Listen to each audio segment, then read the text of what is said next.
नमो बुद्धाय साथियों, आप कैसे हैं। जैसा कि मैंने आपको कहा था, मैं हर बार आपके लिए नई नई सीरीज लाता रहूंगा और हम आज जो बना रहे हैं उस सीरीज में है बाबा साहब द्वारा लिखी गई भगवान बुद्ध और उनका धम्म, जिसका मैं आज आपको पहले खंड का पहला भाग बताऊंगा।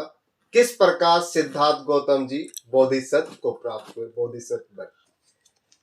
देखिए, सबसे पहले हम उनके पूर्वजों के बारे में जान लेते हैं कि जो उनके पूर्वज थे उनके बारे में जान लेते हैं कि अतीत में देखने पर हमें ज्ञात होता है कि ईसा पूर्व 6वीं शताब्दी में उत्तर भारत कोई समूचा प्रभुत्व संपन्न राज्य नहीं था।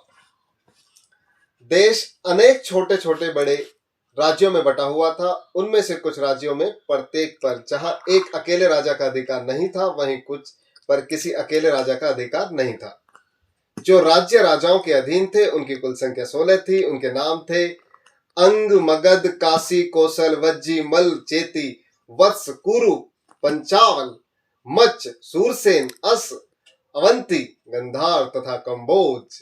जिन राज्यों में किसी एक राजा का आधिपत्य नहीं था वे थे कपिलवस्तु के शाक्य, पावा तथा कुशीनारा के मल, वैशाली के लिच्छवी, मिथिला के विधे, रामगाम के कापिल्य, अल्पकप के मुली, केशपुत के कामाल, रेशपुत के कलिंग, पीपलवन के मौर्य तथा भर्ग जिनकी राजधानी सिंसुरमारगिरी थी।